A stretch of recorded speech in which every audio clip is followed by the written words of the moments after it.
palabra. Amén.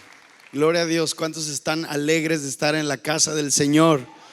Dice la Escritura: yo me alegré con los que me decían, a la casa del Señor iremos, porque ahí el Señor envía bendición y vida eterna. ¿Cuántos están felices de estar en la casa del Señor? Quiero compartirles algo que Dios ha puesto en mi corazón en este tiempo. Quiero que vayan a la palabra y acompáñenme al libro de Josué. Vamos juntos al libro de Josué, capítulo 24. Josué capítulo 24. Hay aquí una historia conocida que quiero compartirles en esta mañana, y aunque sé que es una historia que ustedes han escuchado, bueno, un pasaje muy conocido, creo que este pasaje en esta ya casi tarde nos va a retar y nos va a animar. Josué capítulo 24, yo voy a leer a partir del versículo 14. Josué capítulo 24, voy a leer a partir del versículo 14. Voy a leer primero yo y después voy a pedir que leamos algún pasaje juntos. Dice así, Josué capítulo 24, versículo 14.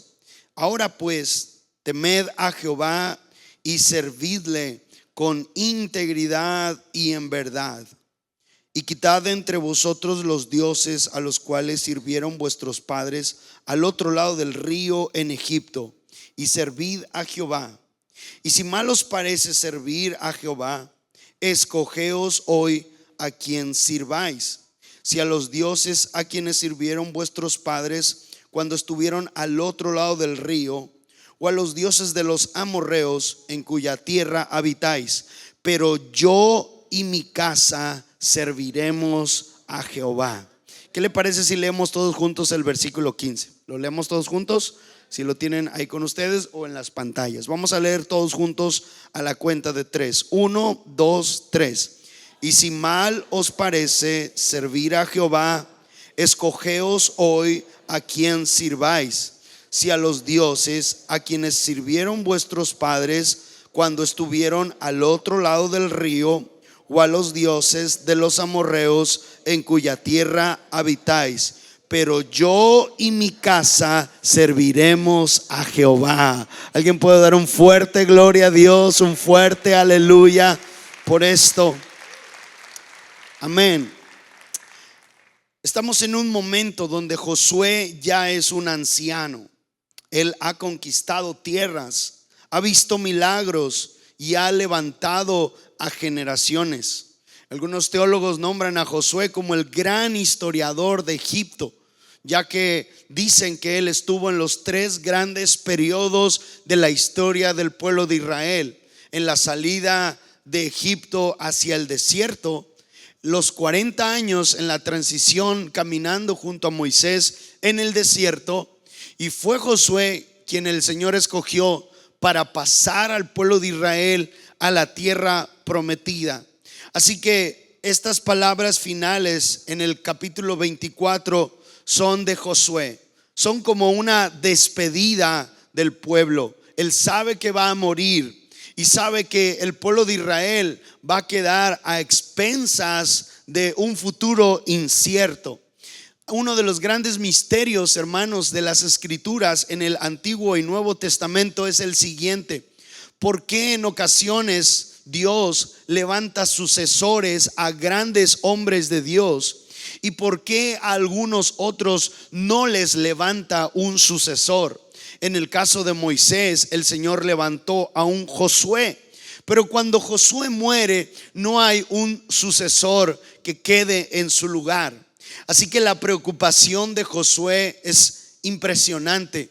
Él sabe que cuando él muera no va a haber un sucesor que siga la continuidad, y hay un temor en el corazón de Josué. Precisamente si usted lee las primeras palabras del libro de Jueces, se cumplen los mayores temores que había en el corazón de Josué. Las primeras frases, las primeras palabras del libro de Jueces se resumen en dos frases, y una de ellas es esta: y se levantó una generación que no conocía el nombre del Señor. Así podemos resumir el libro de Jueces. Y otra frase que podemos tomar para resumir este libro es la siguiente: y cada quien hacía lo que bien le parecía. Así que los más grandes temores de Josué se cumplieron en una realidad. Se levantó una generación de hijos que desconocía quién era el Dios de Israel. Y antes de que ocurriera esto, como una declaración de guerra, este mensaje lleva por título declaración de guerra. Mi casa y yo serviremos a Jehová. Como una declaración de guerra, una declaración de intenciones, Josué se levanta en un tiempo crítico, en un tiempo de adversidad, en un tiempo de confusión social, en un tiempo de confusión económica, en un tiempo de confusión cultural. Josué se levanta y no solamente grita, sino levanta el estandarte de Jehová de los ejércitos, diciéndole al pueblo de Israel: ustedes van a escoger a quién van a adorar, pero yo ya me he decantado, yo ya he decidido, y la decisión que yo he tomado es que mi casa y yo serviremos al Rey de Reyes y al Señor de Señores. ¿Alguien puede decir esta declaración en esta tarde? Mi casa y yo serviremos al Señor. Antes de morir, Josué convoca a todo Israel en Siquem para renovar el pacto con Dios. Esta es una renovación de nuestro pacto con el Señor, amén. Porque Dios ha sido bueno con nosotros. Yo pensé que usted iba a dar un fuerte amén. Dios ha sido bueno con nosotros. ¿Alguno de ustedes se considera que está en una buena temporada? ¿Alguno de ustedes se considera que pasó de estar en Egipto a estar en el desierto, a caminar en la tierra prometida? ¿Alguien se siente caminando en la tierra prometida? Yo creo que usted está, hermano, viviendo tiempos de promesa de Dios. He escuchado cosas impresionantes de este país, cosas que Dios está haciendo, así que debería de sentirse en un buen tiempo. Pero sobre todo he escuchado cosas gloriosas que Dios está haciendo en la iglesia con paz. Así que usted tiene que sentirse en un buen tiempo, en un tiempo de Dios. ¿Alguien dice amén a esto? Y cuando estamos en una buena tierra, cuando estamos en un buen tiempo, es un momento de renovar nuestro pacto con Dios. El pacto con Dios no se renueva en tiempos de crisis.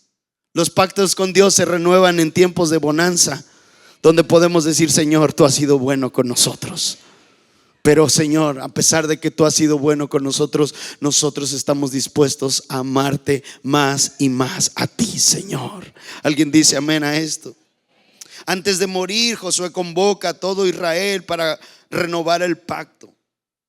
Y así como un gran historiador que conoce la historia de Israel, como esas cámaras de 360 grados que giran y puede ver todos los ángulos de la historia, Josué descubre una situación de riesgo en Israel. El problema de Israel no era la ignorancia. Se dice que ninguna otra generación como la generación de Israel en Egipto, en el desierto y cruzando la tierra prometida, conocieron y experimentaron de una manera tan impresionante a Jehová.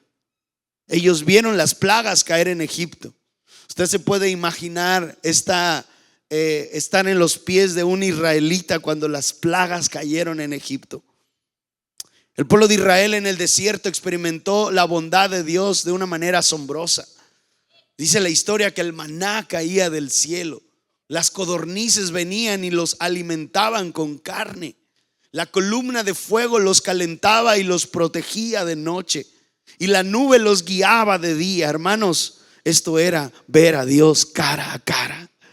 Imagínese haber estado afuera del tabernáculo, ver a Moisés entrar y de repente la nube, la Shekinah de Dios caer en el tabernáculo y escuchar el estruendo de Dios hablando con Moisés. ¿Se imagina esto, hermano?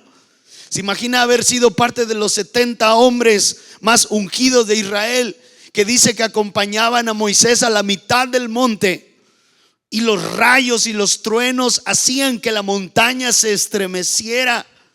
y ver bajar a Moisés con el rostro resplandeciente, tanto que le decían: cubre tu rostro porque tu rostro resplandece. Hermano, quiero darle una excelente noticia, porque si usted cree que esos fueron tiempos buenos, nosotros estamos viviendo tiempos mejores, porque todo lo que en el antiguo pacto fue una sombra, a nosotros se nos ha sido revelado a través de Jesucristo.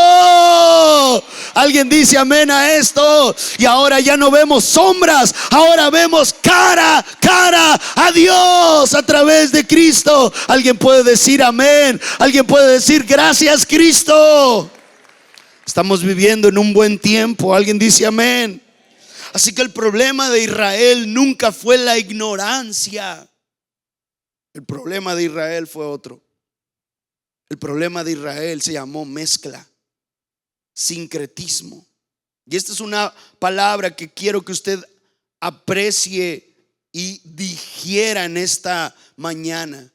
Sincretismo, mezcla de ideas, mezcla de ideologías, mezcla de pensamientos. El sincretismo posmoderno se puede ver algo así como un poquito de yoga, un poquito de espiritismo, un poquito de lectura del tarot, un poquito de pensamiento de ideologías, un poquito, en México está muy de moda esos jóvenes que se van a las montañas y toman unos hongos y empiezan a alucinar. Está muy de moda esta tendencia de alinear tu chakra. No sé si aquí eso se está viendo, pero en México es tendencia en muchas partes del mundo. Que las energías, que el mantra, que el yoga. Así que el sincretismo, ¿qué es? Es una mezcla de ideologías. El pueblo de Israel no carecía de conocimiento, carecía de fidelidad a un único Dios verdadero. Y Josué, así como Moisés lo pudo discernir un tiempo atrás, ya que Moisés ve esta situación de manera profética, y él declara en Deuteronomio capítulo 6, les dice a Israel: oye Israel, Jehová nuestro Dios, Jehová uno es. Esta es una de las declaraciones más impresionantes del antiguo pacto. Lo que Moisés está diciendo aquí es teología y doctrina pura. Moisés utiliza dos palabras para nombrar a Dios. Una es Jehová, Yahweh, el yo soy, y otra es Adonai, el poderoso, el grande, el fuerte. De alguna manera Moisés está declarando que Dios es plural, pero es uno, es trino y es uno. Y Moisés le dice al pueblo de Israel: oye Israel. Esta palabra oye es una palabra hebrea que significa no solamente escucha, sino retén y pon en práctica. Oye Israel, Jehová el uno, el plural, el trino, Jehová nuestro Dios, Jehová uno es. Nosotros tenemos a un único Dios verdadero, Rey de reyes y Señor de señores, Creador del cielo y de la tierra, el que es, el que era, el que ha de venir, el alfa, el omega, el principio, el fin, el único Dios verdadero. Alguien dice amén a esto. Moisés declara esta verdad. ¿Por qué? Porque Moisés sabía que el pueblo de Israel iba a cruzar a la tierra prometida. Y cuando las murallas de Jericó cayeran, Moisés sabía que iban a encontrarse con muchos dioses. Por eso Moisés declara: oye Israel, Jehová nuestro Dios, Jehová uno es. No tenemos 3 dioses, ni 5 dioses, ni 20 dioses. Tenemos un único Dios verdadero. Hermano, esta verdad tenemos que pasarla de padres a hijos. El Señor le dice a Moisés, y Moisés le dice al pueblo: y declararás esto a tus hijos al acostarse, al levantarse, al andar por el camino. Moisés ve un peligro, y es que cuando entraran a la tierra prometida, el pueblo de Israel se iba a mezclar con otros dioses. Josué está a punto de morir y ve lo mismo. Él ve este problema, el sincretismo. El contexto histórico y cultural es este. Vaya conmigo al versículo 14. El pueblo de Israel no carecía de conocimiento, carecía de fidelidad. Y Josué lo ve y lo declara y les dice: teman al Señor, versículo 14, y sírvanle con integridad y en verdad. Dice la Escritura que el principio de la sabiduría es el temor al Señor. Y el temor al Señor está basado en mi relación de amor con Dios. Yo no temo a Dios por un terror que sienta hacia Él. Esto es una idea confusa. Yo temo a Dios porque le amo. Así como un esposo ama a su esposa y teme quebrantar el pacto matrimonial. No teme a que un día su esposa le cambie las cerraduras de la puerta de su casa. Espero que ningún esposo tema eso. No tememos a eso. Tememos quebrantar el pacto de amor. Y en base al amor que sentimos por nuestra esposa o por nuestro esposo, es que respetamos ese pacto de amor. El temor de Jehová es algo similar a esto, iglesia. Yo temo al Señor y quiero respetar el pacto que Él ha hecho conmigo y yo he hecho con Él, porque le amo. Mi amor y mi temor por Dios tienen en su base un amor profundo por su presencia, un amor profundo por su palabra, un amor profundo por todas las bondades que Él ha tenido conmigo.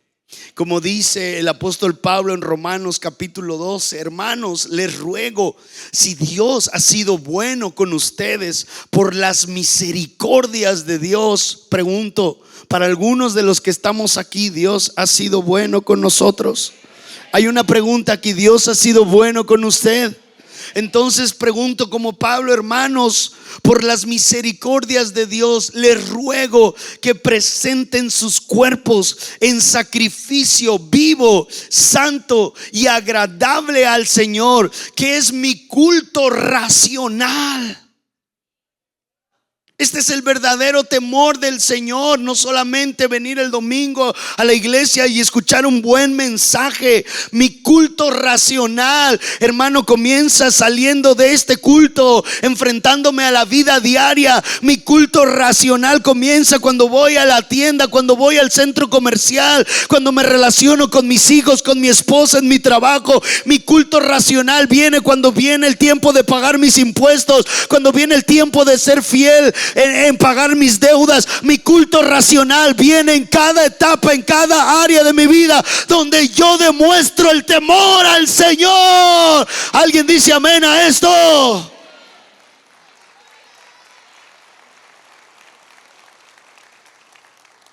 Teman al Señor y sírvanle con integridad. El temor deriva en la integridad, y la integridad no es hacer lo bueno en público. Algunas personas piensan y están confundidas con la idea de que ser íntegro es hacer lo bueno cuando todos me ven. Pero esto está muy lejos de ser verdadera integridad. Se convertiría en algo así como hipocresía. Pero la verdadera integridad es esta: la capacidad de hacer lo bueno a pesar de que nadie me está viendo. Wow. Allí donde hay un hombre y una mujer íntegros, habrá temor del Señor. Que el Señor nos levante una generación de jóvenes, de padres, de madres, de ancianos íntegros delante del Señor. ¿Cuántos dicen amén a esto? Así que el versículo 14, Josué está declarando el deseo de Dios para el pueblo, un pueblo que teme al Señor, que sirve con integridad y en verdad. Y ahora declara esto: vamos allá. Y quitad entre vosotros los dioses a los cuales sirvieron vuestros padres al otro lado del río y en Egipto. Lo primero que Josué descubre es lo que yo llamo una idolatría heredada. Lo primero que Josué descubre en la historia de Israel es lo siguiente: El pueblo de Israel venía de 400 años de esclavitud en Egipto, donde lo único que habían hecho era construir pirámides con el látigo en sus espaldas, y habían estado tanto tiempo mezclados con la cultura egipcia que ellos empezaron a adorar y adoptar la adoración a los ídolos de Egipto. Así que en parte lo que Dios hizo al traer las 10 plagas en Egipto fue derrotar a cada una de las deidades históricas en Egipto. Cuando el Señor manda la sangre, el río en sangre, cuando manda la plaga de las ranas, los piojos, todas estas eran pequeñas deidades que adoraban en Egipto. Así que cuando Dios manda todas estas plagas, es una lucha de poder entre Dios y los dioses de Egipto. Pero sabe una cosa, hermano, muchos interpretan que las plagas solamente fueron una demostración del poder de Dios para Egipto, pero no. Dios también demostró con las plagas a su pueblo Israel que Él seguía siendo su Dios, que Él seguía teniendo el poder, que Él seguía gobernando las naciones. El Dios nuestro es más poderoso que todos los reyes de la tierra. ¿Alguien dice amén a esto? Lo fue y lo sigue siendo. ¿Cuántos dicen amén? Así que el pueblo de Israel viene de 400 años de esclavitud, de mestizaje, de mezcla. Sale de Egipto y los ancianos llevaban con ellos los ídolos de Egipto. Y en el desierto usted puede ver muchas historias donde el pueblo de Israel se doblaba a los ídolos de Egipto. Por ejemplo, cuando Moisés sube al monte a recibir la ley del Señor y todavía no ha terminado de recibirlas, cuando en la falda de la montaña el pueblo sugestionado convenció a Aarón para que crearan un becerro de oro. Este era un dios de Egipto. Y de alguna manera podemos entender esto como algo hasta normal, si usted quiere, porque 400 años de idolatría no se van de la noche a la mañana. ¿Cuál fue lo más trágico de esto? Es que de Egipto sacaron ídolos, los llevaron al desierto. Los abuelos heredaron sus ídolos a sus hijos. 3 generaciones caminaron en este lapso de tiempo.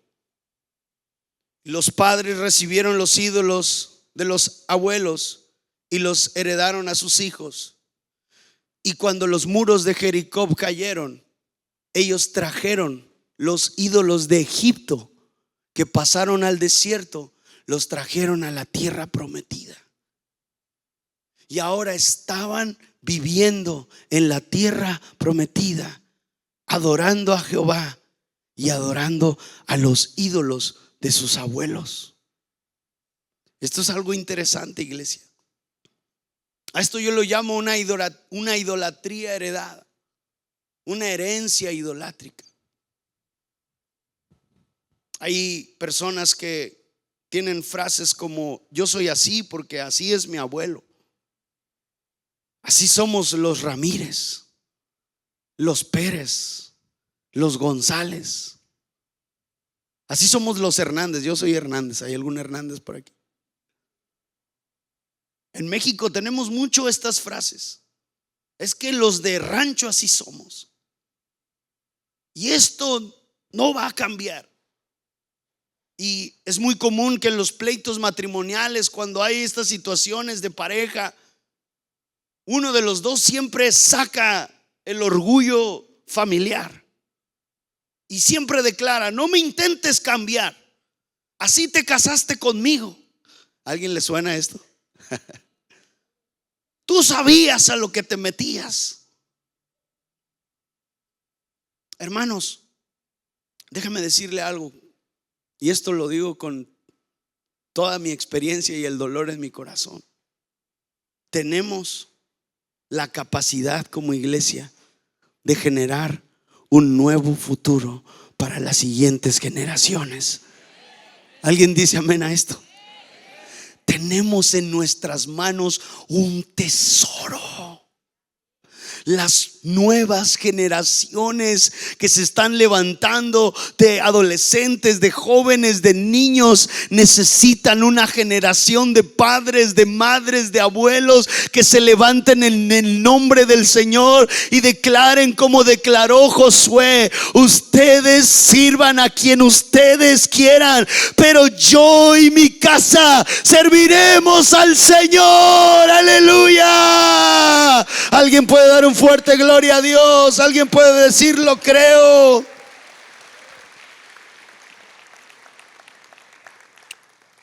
Más adelante quiero tratar un minuto más este punto, pero lo primero que Josué dice es: decidan ya a quién van a adorar, si a los ídolos de sus abuelos, de sus antepasados, o a Jehová. Estamos en un tiempo, hermano, de decisión. ¿Cuántos dicen amén? Hermanos, estamos en tiempos tan peligrosos, donde está aumentando la maldad. Mateo 24, los rumores de guerras, hambres, pestes alrededor del mundo, terremotos, desastres naturales, nación contra nación, reino contra reino.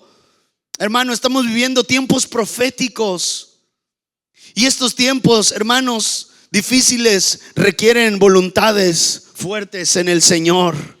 Hermanos, estos tiempos difíciles requieren un corazón lleno de fe y de confianza en el Señor. Para tiempos difíciles el Señor levanta generaciones radicales. Amén, hermanos. Así que el Señor está levantando de compás una generación de padres, de madres, de abuelos, de jóvenes, una generación radical que va a declarar en este país, en San Salvador, hay una iglesia que va a declarar: Cristo es el Señor, Cristo es el Rey, Cristo es el Señor de nuestro pueblo. ¿Alguien dice amén a esto?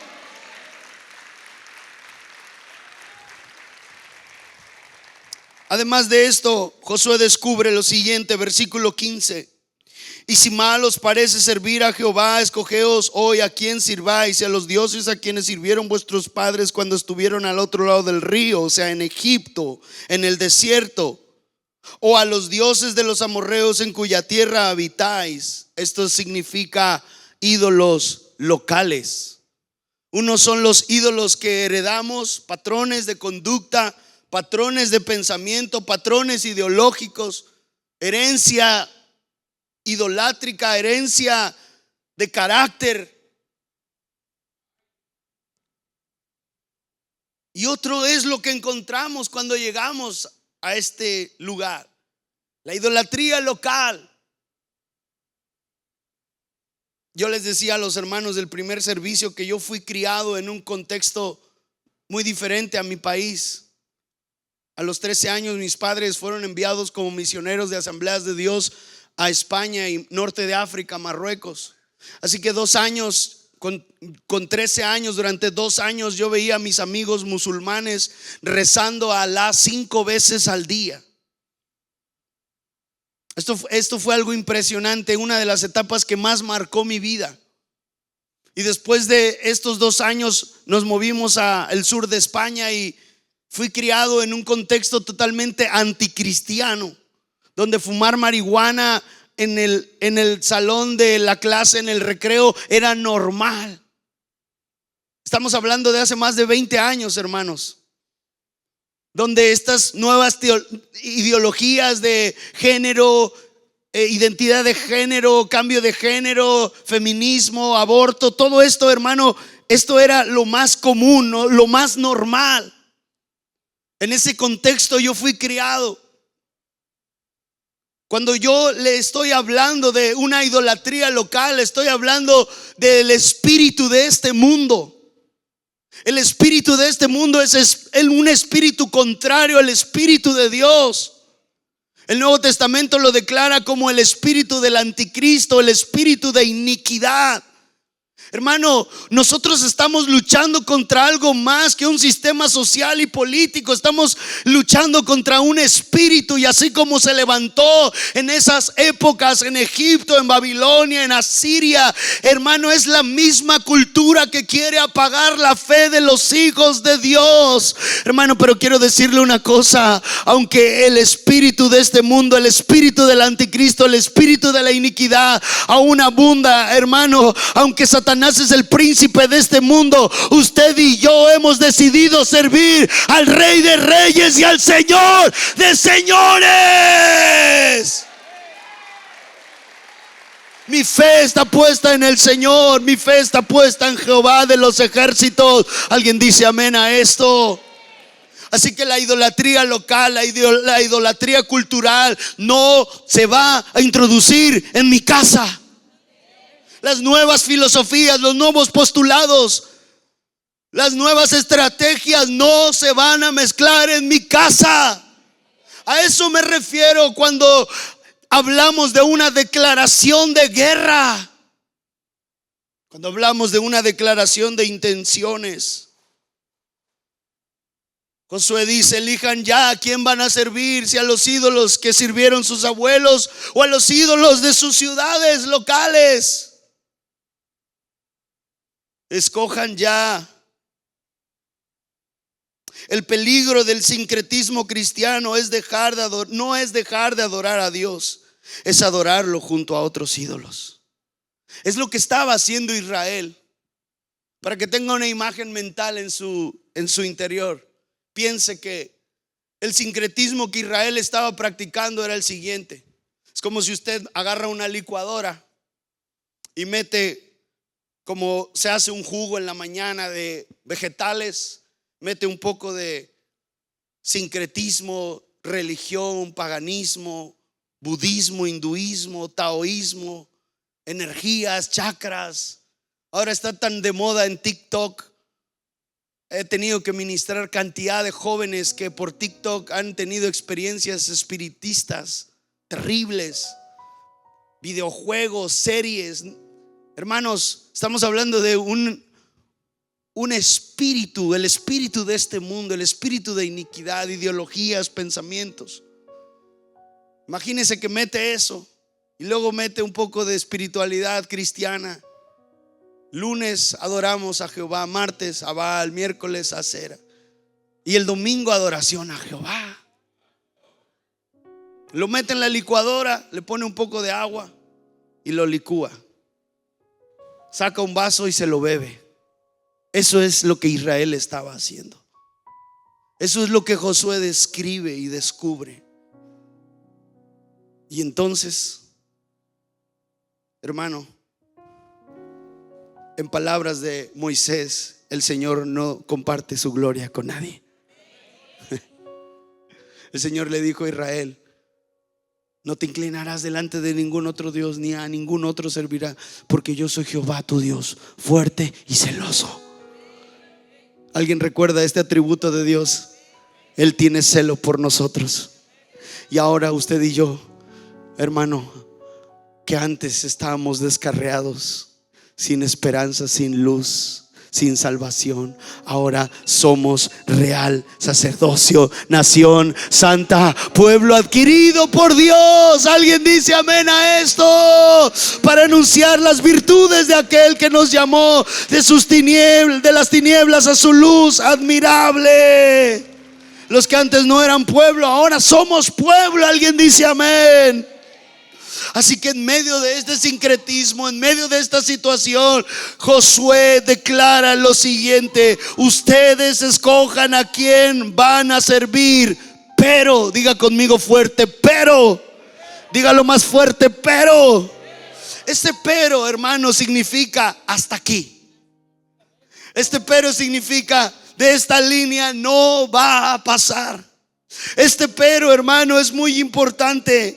El Señor levante a una generación de padres con valor para declarar los peros en su casa, los peros en su familia, los peros en las reuniones familiares, los peros en los círculos sociales, los peros en las reuniones, hermano, en el colegio. El Señor levante una generación de jóvenes dispuestos a declarar un pero, un hasta aquí. ¿Qué significa el pero? Ustedes sigan los malos caminos, pero yo y mi casa serviremos a Jehová. Ustedes sigan a los ídolos del placer, pero yo y mi casa no lo haremos. Ustedes sigan al sistema corrupto, pero yo y mi casa serviremos al Señor.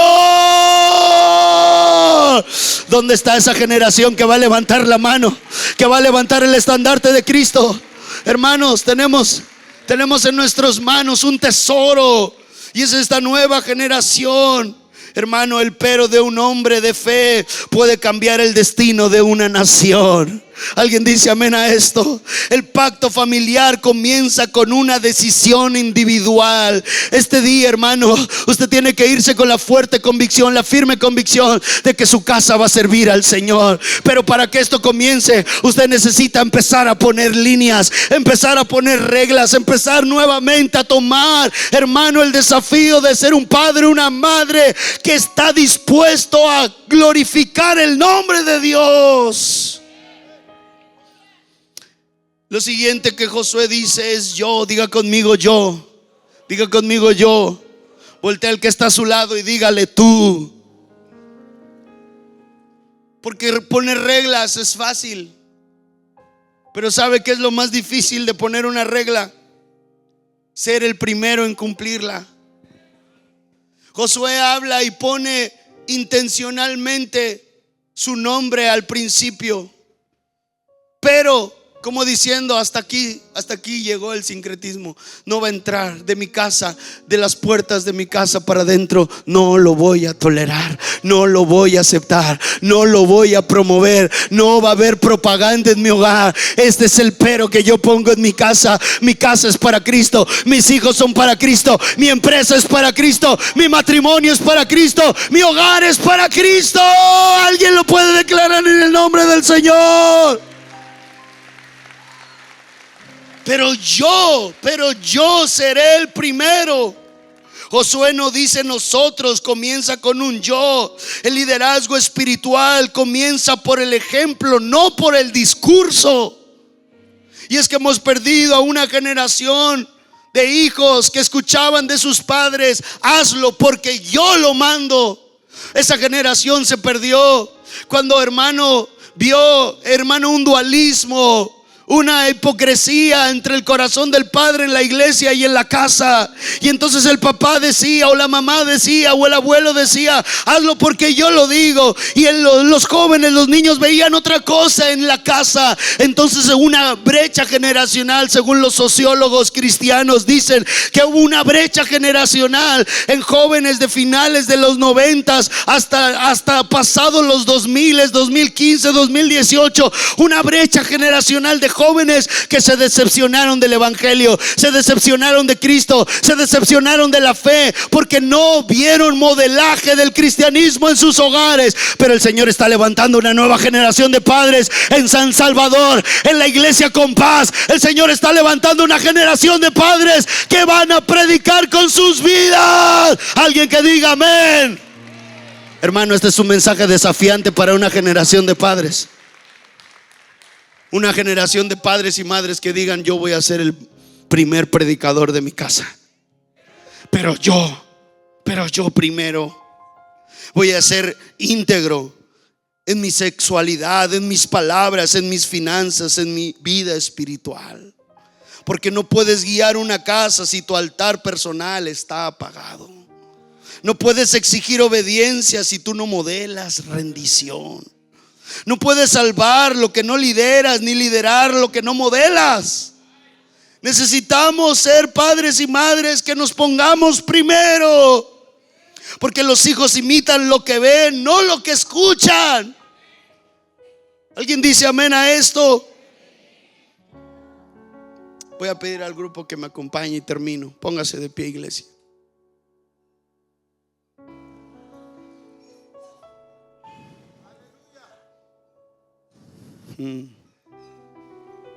Puedo sentir la unción del Espíritu Santo aquí. Tú estás aquí, Señor. Tú estás aquí, Espíritu Santo. Iglesia Compás, siento que el Señor está ratificando el pacto con ustedes. Y si ustedes creen que han visto la gloria de Dios, no saben lo que viene. La gloria postrera será mayor.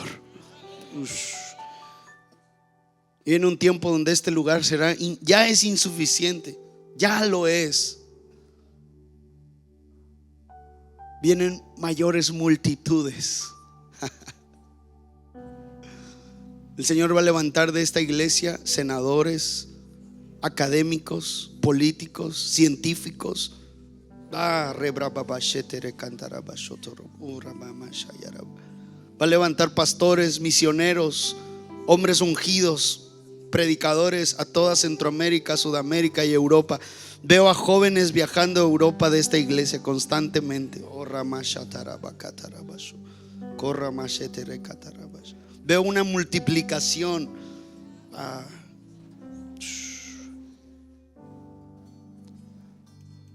Pero el Señor quiere ratificar el pacto con su iglesia en esta hora. El Señor quiere ratificar el pacto con ustedes, amados. Pero yo y mi casa serviremos al Señor. Y mi casa. Josué entiende que el pacto no solo es personal, el pacto es familiar, el pacto es generacional. Así que aquí usted no solamente está luchando por usted, está luchando por usted, por sus hijos, por sus nietos, por sus bisnietos, hasta 4 generaciones, hermanos. ¿Alguien está dispuesto a luchar por 4 generaciones? Yo estoy parado como predicador en la brecha por mis hijos, pero sé, hermano, que lucho por 4 generaciones. Aquí es donde surgen los valientes. Aquí es donde surgen los hombres de fe, las mujeres de fe. Aquí es donde surgen aquellos que se van a despojar de toda idolatría heredada, de toda idolatría local. Aquí surgen aquellos que le van a decir al Espíritu Santo: yo primero, y después mi casa. Josué sabía que el pacto era generacional, y aunque la fe no se hereda, hermano, sí se modela, sí se enseña y sí se contagia. Pienso en Noé, el grande de los predicadores del antiguo pacto. 120 años predicó y nadie se convirtió. Cuando el arca se abrió, entraron los animales de 2 en 2, pero ningún ser humano entró en el arca. Pienso en Noé postrado delante de Dios diciéndole: Señor, no me vas a dar a uno solo. He predicado 120 años y no se va a salvar ni uno solo. Entonces Dios toma a Noé y le dice: no te preocupes, hijo, no te preocupes, porque yo ya he dispuesto a más de 1, a más de 2 y a más de 3. Toma a tus hijos, toma a tus nueras y toma a tu esposa y mételos al arca, porque tu familia ha alcanzado salvación. Aleluya, aleluya. Levante sus manos ahí donde está. Vamos, ministramos. Cierre sus ojos. Vamos, dígale al Señor: Señor, me despojo de toda idolatría heredada, me despojo de toda idolatría cultural, de toda idolatría local. Levanto mi estandarte, levanto mi estandarte, oh Espíritu Santo. Gracias por haber escuchado al pastor Vladimir Rivas. Nos daría mucho gusto que se comunicara con nosotros. Búsquenos en Twitter @pastorvladimir y en Instagram como @pastorvladimir.sv o en el Facebook de la Iglesia Compás Internacional. Iglesia Compás.